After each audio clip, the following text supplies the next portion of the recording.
To have true empathy, you got to really enter into the ugly. There's just not enough entering into the ugly. There's just really a fucking fear, of the ugly. It's getting more and more fearful. I want to see people ugly laugh and ugly cry. Yes. I want to see people piss their pants laughing and snot their mouths crying.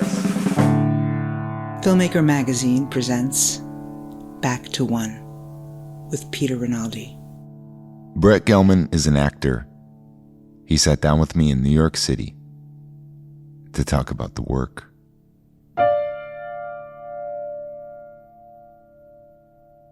Do you have a typical way that you like to begin your preparation process when you get a new character?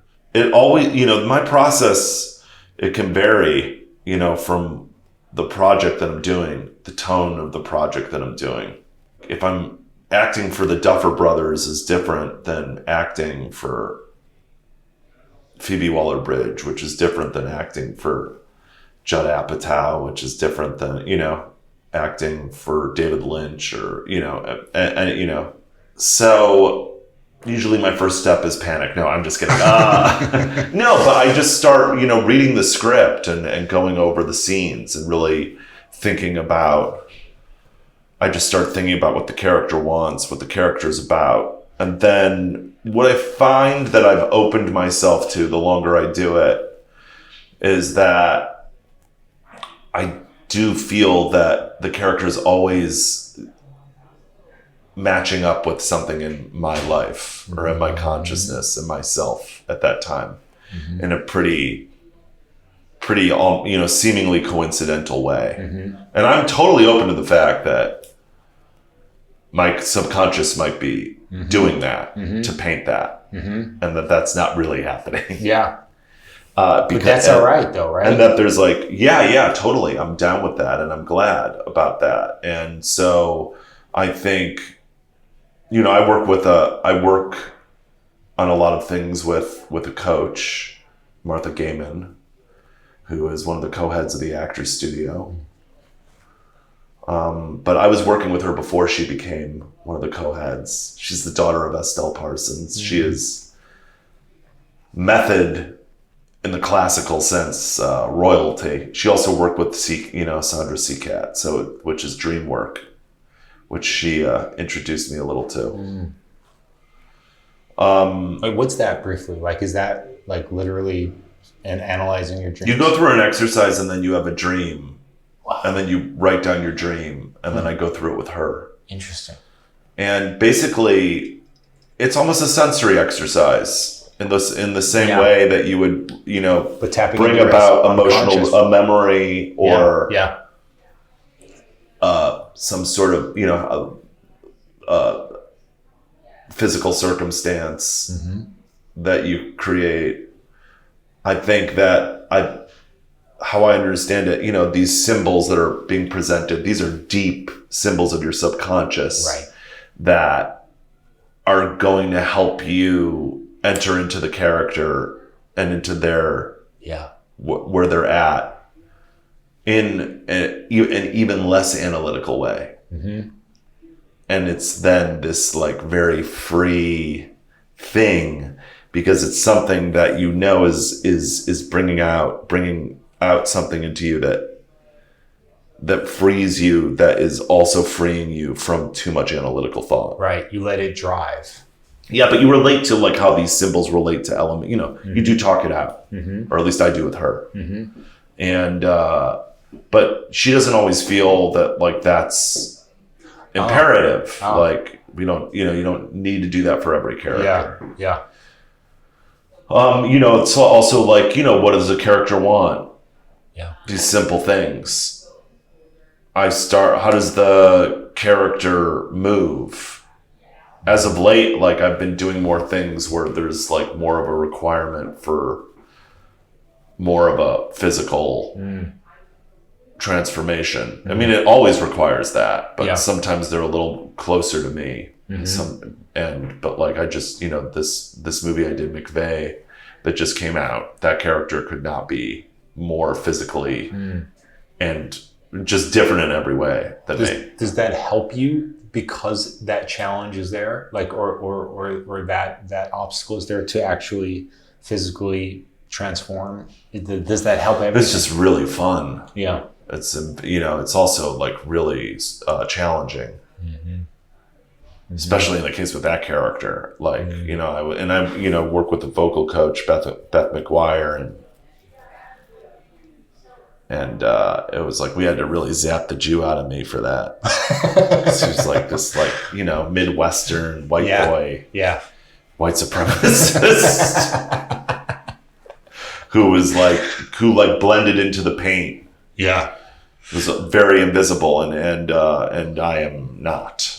So did they just offer that to you, and then you built this that person? Role? Yeah. Wow. I was offered that role, and then you create this characterization.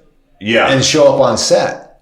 Yeah. As then I'm research, and then with him, I had to, he was a real guy. I haven't played a lot of real people, but did my research, read about him a lot. And I don't know. I mean, I probably walked into a store and acted like him, just see, how that would go. I'm not like somebody who stays in character necessarily, throughout the shoot. But I think people thought I was. I just did this like comedy where I played an Israeli, like an intelligence guy. And I kept that accent the whole day. Because it's just easier, right? But then you realize like, oh, well, it's, and this is so obvious, but like, it's not an accent. The accent is a physicalization, is part of the physicalization. Right.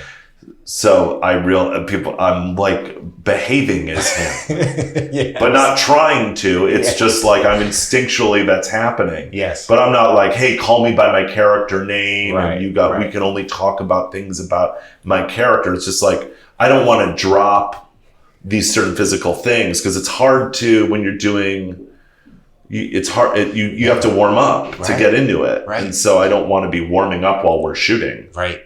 I believe it's not just about me. Yes. It's about what happens in that scene. When work is really good. Right. It is not a one-person show. Sometimes it has to be because you're working with garbage. No, but you're working with people who don't know what they're doing. Yes. Or you're working with people who do know what they should be doing, but aren't doing that. Yes. Because they're prioritizing other things other than the work. And so... Does this happen a lot? Yeah. Oh, fuck. Totally. Absolutely. Shit. And like also just like, but with all stresses that are happening, this is part of my process. Let it all in. It's almost like this is happening for a reason. Oh, wow. This is lining up with how I see this character. Yes. Or this is magically lining up with what my character is going through. Yeah. With like these actors acting like this, or the producer behaving like this. Yeah. When I've been producing, the stress of that. Yeah. People are like, how can you like produce and then fully be in the performance? And I'm like, because there's no separation between that. Because normally, because every character is dealing with an obstacle. Kind of doesn't matter what literally is the obstacle. Yeah, right? So if you're being presented with obstacles, you should use them. It's a gift. Yeah. As long as it doesn't go to some like crazy disrespectful degree, and then you have to also address that. But in the addressing of that, that's also stressful. And so you use that. It's use everything. Yeah. It's like a full, you're taking everything in. I remember I've studied lots of different thing. I went to a classical conservatory, and then I came up at the Upright Citizens Brigade and learned, the craft of long form improv and improv comedy. And I remember watching the great, improv comedians like catching everything. Nothing goes away. Nothing, they're afraid of nothing coming at them. And then I started to study the method, which is essentially a more immersive process. Right. I mean, I asked Martha one time, I'm like, somebody asked me the other day, am I a method actor? She was like, I'd just say you have a process. Because the word method is getting so muddy now, right? Yeah. And it's just like, if Yeah, you say it, then people think something else. Like back in the day, it was clear what that meant. Right. And now now people think that it means that you're in character on set, right, and that's not what that means. That's right. That's not the method. That's right. I'm not saying it's less than. Yes. But the method is a sensory, right? Putting yourself through a sensory experience, right? That will lead to, and sometimes a thing I'm doing requires me to not really, the character is just there. Yeah. It's in a genre that I don't want to weigh it down too much. Yeah. And it's like, so you don't I'm put like, too just much fucking do it. Yeah. Or it's about really like delivering these lines and the musicality of how the like lines are delivered. Yeah. Are you saying that in that case there's a possibility of overdoing something if you like, Yeah, I had a teacher once, Tony Greco. He'd said, you can underprepare and you can also overprepare. I believe that like your process should never be the same every time. It should always be what you're using. And of course you're going to bring in a lot of similar things. Yes. But at least being open to it being completely different. Yes. Yes. Yes. And because you don't want to weigh something down when it's not necessary to. Right. You said that UCB made you a better actor, and bombing is amazing training. Oh my God, absolutely. And you didn't mean that, I don't think, for training for other improv. You meant that as training as an actor. Yeah, absolutely. Because it was always acting for me. Right. Even when it's not acting. Right. Even when it's just like doing something that people might not see as good acting. And there's such an interesting thing too, because I think like sometimes better acting is not necessarily better performing.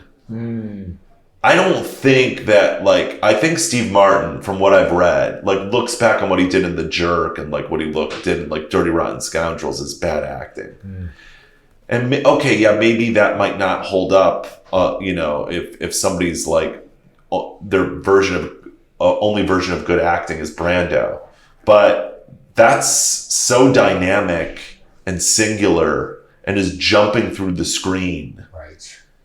In such an incredible way. Inspired so many people too. Yeah. If we're talking about value.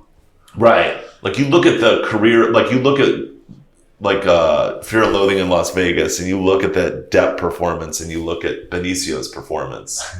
I think they're both very different. Yeah. They're coming from very different places. I think Depp has always been very interested in performance, which I think is genius, where Benicio is also achieving genius by going into a full method thing there, and using the more traditional tools of the method there. Right. And they work together though. And it works together. Isn't it interesting? Because they're both tapping into madness. Yeah. But yeah, bombing makes me, it made me better. I think you could say that I'm, pretty fearless. Was that because of you survived? And that knowing what surviving is made you able to take risks more in moment to moment? Yeah, Did well, you you know have you were that gonna real, survive? I remember that Woody Allen quote. It goes back to the distrust of the audience. And that you should never trust the audience too much. Like, you should love the audience when they match up with you. And that's great. And then you become like this sort of hive mind.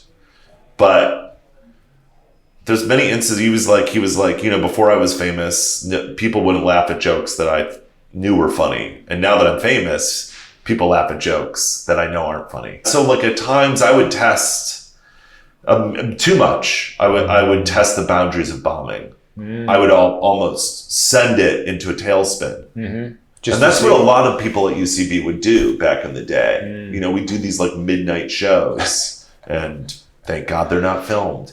And Trying to anger the audience, maybe. Sometimes, right? Yeah. I mean, I would tell the audience, I would get into it with audience members, and like, when I was doing like alt stand-up, for lack of a better term, I was doing stand-up. It was just not at the clubs, and it was really kind of like performance art. Yeah, I would sometimes make my whole set yelling at audience members. There's like a video online where it's like Brett Gelman has a breakdown. And I was like, everybody film me right now. I'm having, and I'm going to have a breakdown, and write that I had a breakdown. And now it's online, like I'm really having a breakdown. You used to do that shit. Yeah. Before you were afraid of like what the video, the video was like a joke. Like, this is going to be on a video somewhere. Right. Well, let's fuck with that. No. So like, bombing and being honest about the fact that you bombed, and then looking at it and be like, did I deserve to bomb? What is my opinion of that? I remember like I'd leave, I would get so annoyed, like getting off stage with an improv group, one of the early improv groups that I was on, and they'd be like, I thought that was pretty good. They like this and they like this, and I'd be like, who cares what they liked? That show sucked. And we should be able to say that show sucked, and that we didn't. So otherwise, we're not going to get better. And you know what sucks on the stage? Sometimes. Yeah. Sometimes I don't. Yeah. And sometimes I'm not honest about it. Yeah.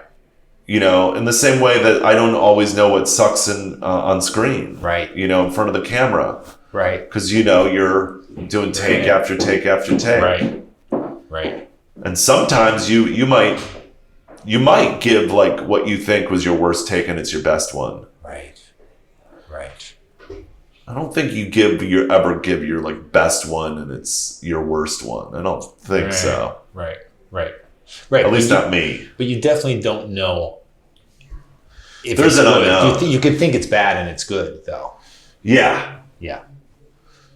No, and I think it's like good to be okay with, not okay, but like honest about when you're bad. Yeah. And feel the pain of that. Yeah. And try to work out, okay, well, what could I have done differently that would have made it not bad? Right. That's the reason why bombing helped you so much then, because you're not precious about failure.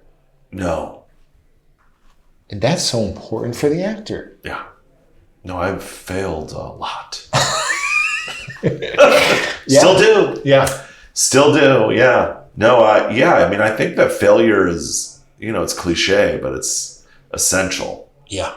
And when I hear about like people like getting soft in acting classes and stuff like that. Oh yeah. And going at their teachers I'm like, if this environment was when I was in acting school, so many of my teachers would have been fired.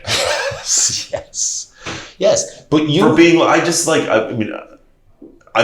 for like laying you out. Yeah. Or like sometimes you needed to be laid out. Exactly. To break you through. Mm-hmm. There would be like that acting teacher move where they would really praise you when you had a breakthrough. Mm-hmm. And then you would do the same thing again that you did with your quote unquote breakthrough. Mm-hmm. And then they would lay you out again. Because they knew that they had to do that, because you weren't going to do that yourself, because you want to hold on to that good feeling and that feeling of accomplishment. Yes. I mean, there's no like greater jungle than the acting class. Yes. you know? Yes. Because that's when real people are really focusing on you. In the business, you're lucky if people focus on you. Yes. Yes. It feels like you, and I'm just going by how I perceive you and what's happening lately with how I perceive you. And it's similar to Tim Heidecker, another actor I love. Yeah. You both are, unfortunately, tremendously funny. And so when I see you in something like, for instance, Lady in the Lake, yeah, my mind is like, funny guy, he's going to be funny. And then luckily you're good, you're so good, and I'm like, oh, this is not a funny role. Yeah. Right? Like, same thing with Heidecker when I saw him in Flower. He played the stepdad in Flower. Like, it took me half the movie. I'm like, is this supposed to be funny? He's always funny. Why is this? But he was just so good in that role. And it's like, it's almost like a problem that you have to almost work on getting the audience over. Right. But I'm curious if you thought of it like that. And I think you're about to break from that, for me, right now, because of the quality of dramatic roles, or at least not funny roles, on par with the comedy roles. So I'm like, it's almost like I'm at ground zero for you now. Like, you're just an actor. Right. I don't know. I'm not expecting. But is this a thing that you have to think about? Like, is this a thing you had to be like, all right, I'm going to stop doing some comedy roles for a while. Did you tell your team that or something? And like, let me try and change the perception on me. And I'm saying this as a compliment because you've. I'm not taking it as an insult at all. You've conquered the comedy thing. Yeah. When you've conquered it so hard, but you're such a good actor and you want to do other things. Yeah. I mean, is this a conscious kind of process that you're going through? Like, in a way, yeah. In a way. I mean, I want to do great roles. I'm down for that to be a drama. I'm down for that to be a comedy. Yes. It's strange because it's hard to find like great comedy nowadays. Yes. There's not really like a lot of the time comedy even being made. Right. When I came up, it was in this, you basically had like the holy trinity of Judd, Will and Adam and Ben Stiller. Yeah. And like we were all like vying to work with them. Yeah. And then it just, but I was always pushing to be seen also as a dramatic, in my full capabilities. Yes. And I wasn't talking, for me, it wasn't like, I want to do drama. Like I talked to this old friend of mine one time and he was like, yeah, I want to do dramas. He was like a comedic actor. He is. And I was like, why? He's like, because I want to do dramas. I'm like, why? Why do you want to do dramas? Yeah. Don't just do dramas. Right. You don't need to do dramas. Make your fucking comedy, man. But there was the problem with like how he was entering into comedy. God, I'm a judgmental asshole. I get what you're saying. People are going to listen to this. Like, what a fucking prick. Oh, he doesn't have any friends. No, but I just was like, and I keep saying like, my goal is to be like seen as one of the great both dramatic and comedic actors to go down in history. Yes. In a less like out external gratification way, like to feel like I'm really fulfilled in both those ways. Yes. Because I think they're amazing in both those ways. It's much easier though to go from the serious stuff to the comedic stuff if you have talent. If you're funny, you get discriminated against. Exactly. Absolutely. Exactly. Especially if you're really funny. Yeah.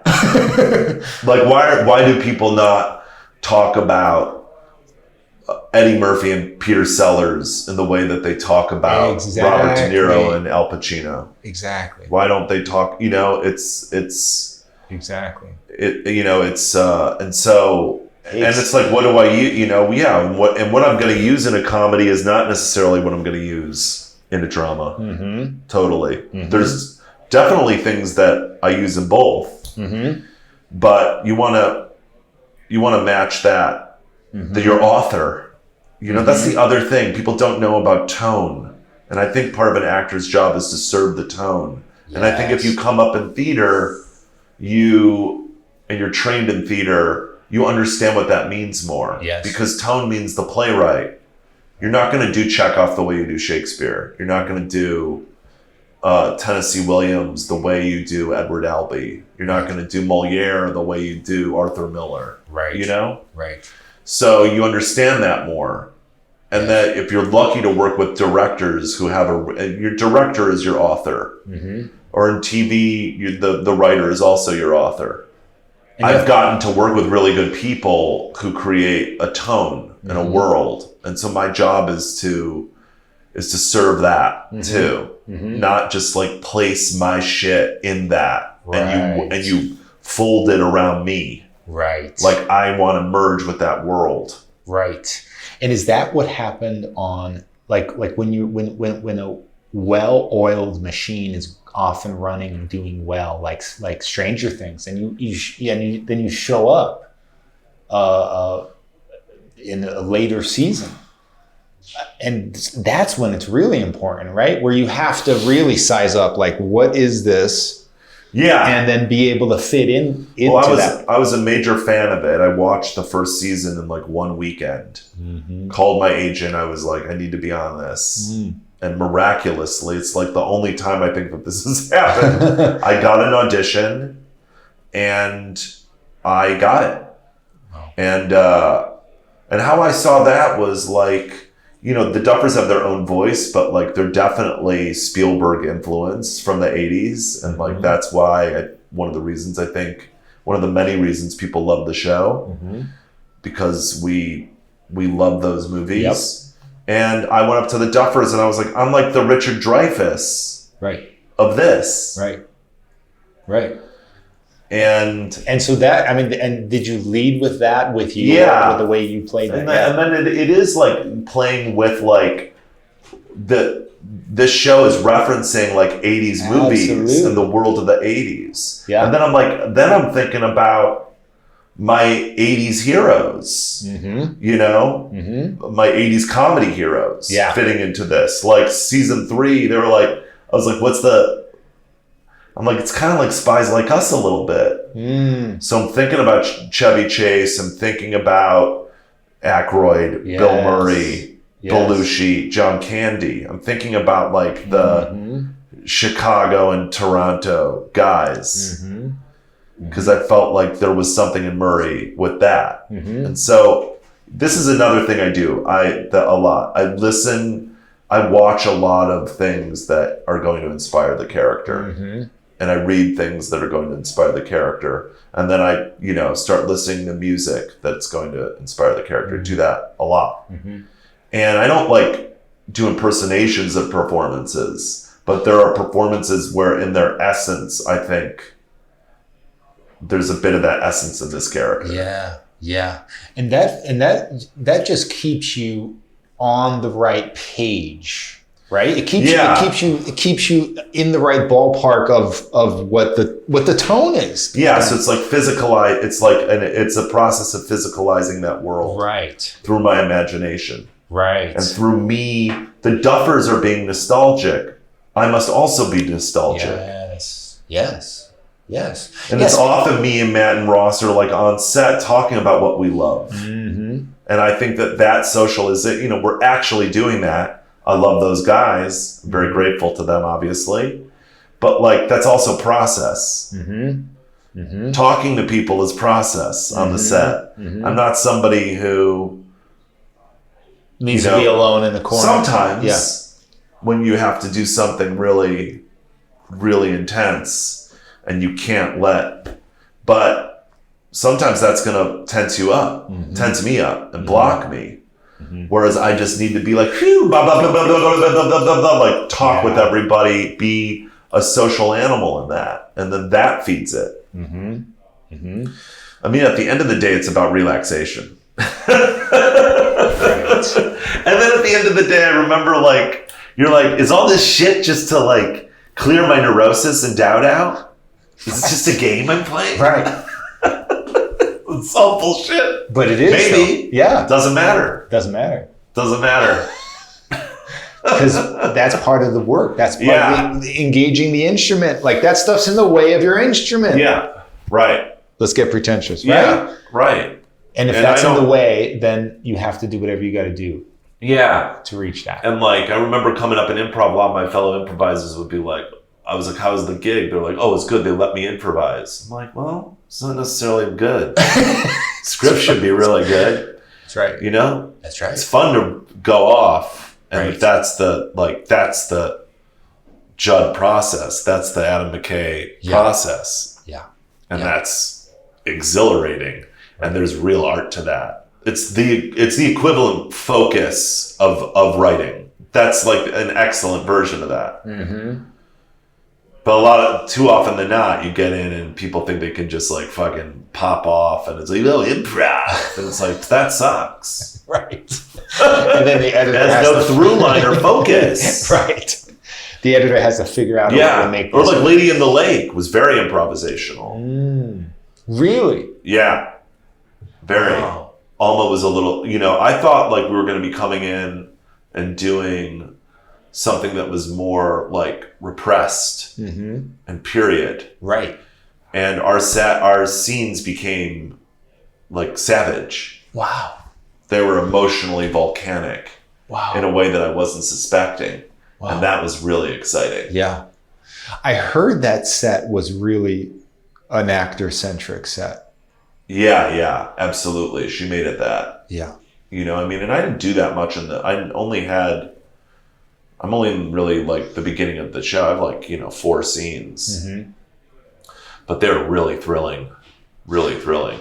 And you had to work a lot with Natalie. And what was that? Was she game for this kind of thing too? Were you sensing that? Yeah. And Natalie is like, to me, that's a true pro and craftsman. Like, and she kept the boundaries she needed to keep, but she wasn't cut off.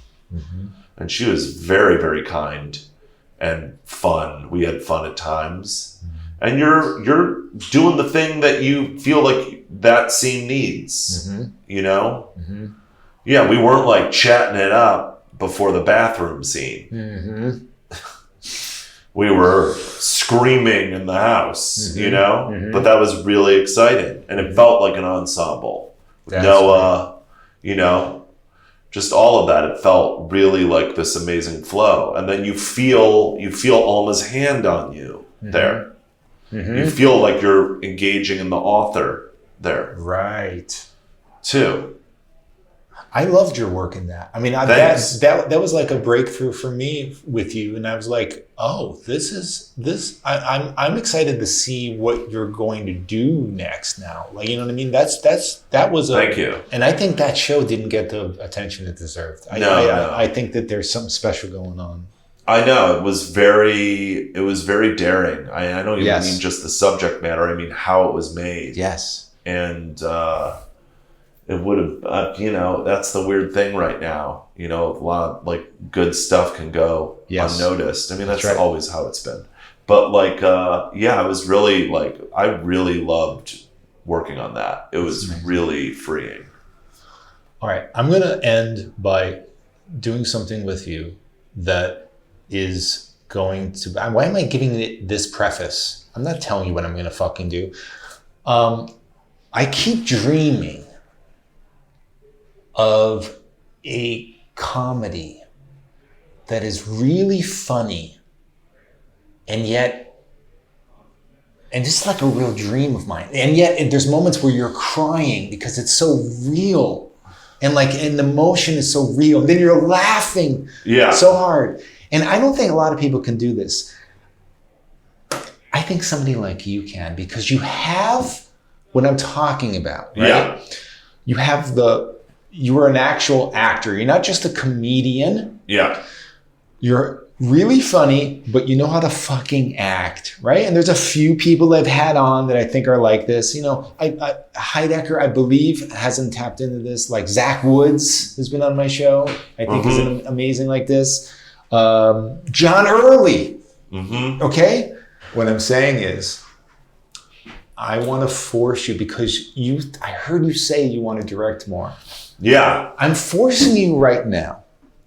Yeah, it's time. It's time. I want you to make what I'm dreaming of. No, I know. You're the guy that can do this. Yeah. I don't care what the fuck it takes. It doesn't have to be a fucking multi-million-dollar thing. Just fucking make this, okay? Do you know what I'm talking about? Do you dream of this too? I feel like maybe I've seen this in my youth or something. Or maybe it's a dream that's not happening. I think Phoebe did that. What was that? I think Fleabag did that. That is very, very close to what I'm talking about. Yes. I think Fleabag made you really laugh, and it also got to areas that a comedy can't get to in general. You're absolutely right. Yeah, I think Annie Hall does that. Yes. I think Manhattan does that. I mean, a lot of his work does that. Yes. Manhattan, for sure. The King of Comedy does that, I think. Yes. Even Hannah and her sisters. Or Crimes and Misdemeanors. The ones that he mixes with drama almost reach that. Yeah, if you're talking about laughing and crying in an extreme way, yes, that's the master of that. But what he I'm is really like, talking about, the whole like Fleabag, Girls, Louis, all of these shows. Yes. That's all because of Woody. That's right. Sorry, it is, and I don't know, we shouldn't have to say I'm sorry. He's fucked up. There are people that are bad that have created great things. We have to recognize that in the same way. Wagner, we still listen Picasso, to Miles Nazi Davis. sympathizer. The Nazis loved Wagner, right? I mean, we're not going to get rid of that music. No, but here's what I'm saying though, and this is what I want you to address right now at the end of this. What I'm talking about is the way and this is the important part of what I'm dreaming of. It's not just, and I don't know if Woody reached this, approaching comedy in the same depth way, in the same characterization way that you approach drama. Yeah. That's the secret. That's what we want. That's what I want. Yeah. Right. I made a TV show that I don't know will ever see the light of day, but called Entitled. And I think it was doing that. No, it's what you're talking about, I think, and that I very much need to start putting out prolifically, stuff like this, is that it's funny, but it's also flying very close to the fire. Yes. And that's the method. Yes. That's the method. I'm going to hold you to this. I'm going to fucking be on your ass. Thank you. I'm going to be on your ass. I think that this is a cosmic thing that you're bringing it up. Yeah. Because it's exactly what I want to do.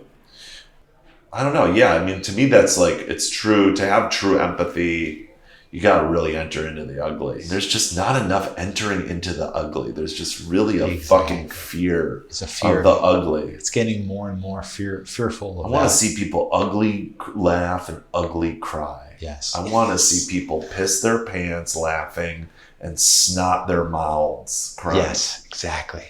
Yeah. You are going to come back on the show. Absolutely. Okay?